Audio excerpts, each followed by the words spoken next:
Thanks ಬಂದಿದ್ದಕ್ಕೆ. ನೀವೆಲ್ಲರೂ ನೋಡಿದ್ದೀರಿ, ಕೇಳ್ತಾ ಇದ್ದೀರಿ. ಎಲ್ಲರೂ ನಮ್ಮ ಸಿನಿಮಾ ನೋಡಿದವರು, ನಮ್ಮ ಸ್ನೇಹಿತರಿರ್ಬೋದು, ಸಿನಿಮಾ ಇಂಡಸ್ಟ್ರಿ ಸ್ನೇಹಿತರಿರ್ಬೋದು, ಪ್ರೇಕ್ಷಕರಿರ್ಬೋದು, ಎಲ್ಲರೂ ನಮ್ಮ ಸಿನಿಮಾನ ಮೆಚ್ಕೊಳ್ತಾ ಇದ್ದಾರೆ, ಒಳ್ಳೆ ಮಾತುಗಳನ್ನು ಆಡ್ತಾ ಇದ್ದಾರೆ, ಒಳ್ಳೆ ರಿವ್ಯೂಗಳನ್ನು ಕೊಡ್ತಾ ಇದ್ದಾರೆ.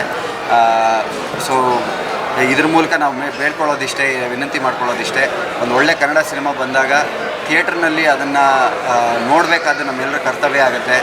ಅದು ಒಂದಷ್ಟು ದಿವಸ ಆದಮೇಲೆ OTT ಬರುತ್ತೆ. OTT ಬಂದಮೇಲೆ ನಾನು ಒಳ್ಳೆ ಸಿನಿಮಾ ಅನ್ನೋದನ್ನು ಹುಡುಕಿ ನೋಡ್ತೀನಿ ಅನ್ನೋ ಆಲಸ್ಯ ಬಿಟ್ಬಿಡೋಣ ಕನ್ನಡದಲ್ಲಿ. ಸಾಧ್ಯವಾದಷ್ಟು ಈ ವಾರದಲ್ಲೇ ವೀಕೆಂಡ್ನಲ್ಲಿ ಕನ್ನಡ ಸಿನಿಮಾ ಮೇಲೆ ನೀವು ಇನ್ವೆಸ್ಟ್ ಮಾಡೋ ಟೈಮ್ ಆಗಲಿ, ದುಡ್ಡಾಗಲಿ ಯಾವತ್ತೂ ವೇಸ್ಟ್ ಆಗೋಲ್ಲ. ಈ ಥರ ಹೊಸ ಪ್ರಯತ್ನಗಳಿಗೆ ಇನ್ನೂ ಹುರುಪು ತುಂಬುತ್ತೆ, ಇನ್ನೂ ಹುಮ್ಮಸ್ಸು ಬರುತ್ತೆ. ಸೊ ದಯವಿಟ್ಟು ನಮ್ಮ ಇಡೀ ತಂಡದ ಕಡೆಯಿಂದ ಒಂದು ಒಳ್ಳೆ ಸಿನಿಮಾ ಮಾಡಿದ್ದೀವಿ. ಒಂದು ಒಳ್ಳೆ ಸಿನಿಮಾ ಬಂದಾಗ ಅದನ್ನು ಪೋಷಿಸಬೇಕಾದ್ದು ನಿಮ್ಮೆಲ್ಲರ ಕರ್ತವ್ಯ ಆಗುತ್ತೆ. ಮತ್ತೊಮ್ಮೆ ವಿನಂತಿ ಮಾಡ್ತಾ ಇದ್ದೀನಿ, ಥಿಯೇಟರ್ಗಳಲ್ಲಿ ನಮ್ಮ ಸಿನಿಮಾ ಮರ್ಯಾದೆ ಪ್ರಶ್ನೆಯನ್ನು ನೋಡಿ ನೀವು ಖಂಡಿತವಾಗ್ಲೂ ನಿರಾಶೆ ಆಗೋಲ್ಲ, ಅಷ್ಟನ್ನು ಮಾತ್ರ ಹೇಳ್ತದೆ. Thank you. ರಿಲೀಸ್ ಡೇಟಿಗೆ ನೀವು ದುಬೈಲಿದ್ರಿ, ರಿವ್ಯೂಗಳೆಲ್ಲ ಬರ್ತಾ ಇತ್ತು. ರಿಲೀಸ್ ಡೇಟ್ನಲ್ಲಿ ಆಫ್ಕೋರ್ಸ್ ನಾನು 22ನೇ ತಾರೀಕು ರಿಲೀಸ್ ಆಯಿತು. ಈ ರಿಲೀಸ್ ಟೈಮ್ನಲ್ಲಿ ನಾನು ದುಬೈನಲ್ಲಿದ್ದೆ, ರಾಜ್ ಕಪ್ಗೋಸ್ಕರ ಕ್ರಿಕೆಟ್ ಆಡ್ತಾಯಿದ್ವಿ. ಆ ಟೈಮ್ನಲ್ಲಿ ಬಹಳ ಒಳ್ಳೆ ರಿವ್ಯೂಸ್ ಎಲ್ಲ ಕಡೆಯಿಂದ ಬರ್ತಾಯಿತ್ತು. ನಮ್ಮ ಮೀಡಿಯಾ ಸ್ನೇಹಿತರ ಕಡೆಯಿಂದನೂ ಒಳ್ಳೊಳ್ಳೆ ರಿವ್ಯೂಸ್ ಬರ್ತಾಯಿತ್ತು, ಕೇಳಿ ತುಂಬ ಖುಷಿಯಾಯಿತು.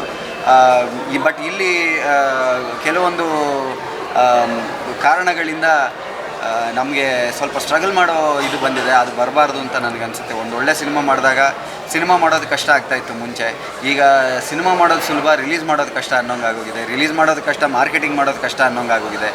ಎಲ್ಲ ಮಾಡಿ ಏನೋ ಒಂದು ಸಿನಿಮಾದಲ್ಲಿ ನಾವು ಥಿಯೇಟ್ರ್ನಲ್ಲಿ ರಿಲೀಸ್ ಮಾಡ್ತೀವಿ ಅಂತಂದರೆ ಥಿಯೇಟ್ರ್ ಉಳಿಸ್ಕೊಳ್ಳೋದು, ಸ್ಕ್ರೀನ್ ಉಳಿಸ್ಕೊಳ್ಳೋದು ಕಷ್ಟ ಅನ್ನೋಂಗಾಗೋಗಿದೆ. ಕನ್ನಡ ಸಿನಿಮಾಗಳಿಗೆ ಈ ಗತಿ ಬರಬಾರ್ದು. ಅದಕ್ಕೆ ಅದು ಹಾಗಾಗಬಾರ್ದು ಅಂತಂದರೆ ಪ್ರೇಕ್ಷಕರು ಕನ್ನಡ ಸಿನಿಮಾಗಳ ಕೈ ಹಿಡಿಬೇಕು. ಸೊ ತಾವೆಲ್ಲ ದೊಡ್ಡ ಮನಸ್ಸು ಮಾಡಿ ಅಭಿಮಾನದಿಂದ ಒಂದು ಒಳ್ಳೆ ಕನ್ನಡ ಸಿನಿಮಾನ ಗೆಲ್ಲಿಸೋ ಕೆಲಸ ಮಾಡಬೇಕು ಅಂತ ವಿನಂತಿಸ್ಕೊಳ್ತಾ ಇದ್ದೇನೆ. ಇದರಲ್ಲಿ ಯಾರೂ ಅನ್ಯತಾ ಭಾವಿಸಬಾರ್ದು.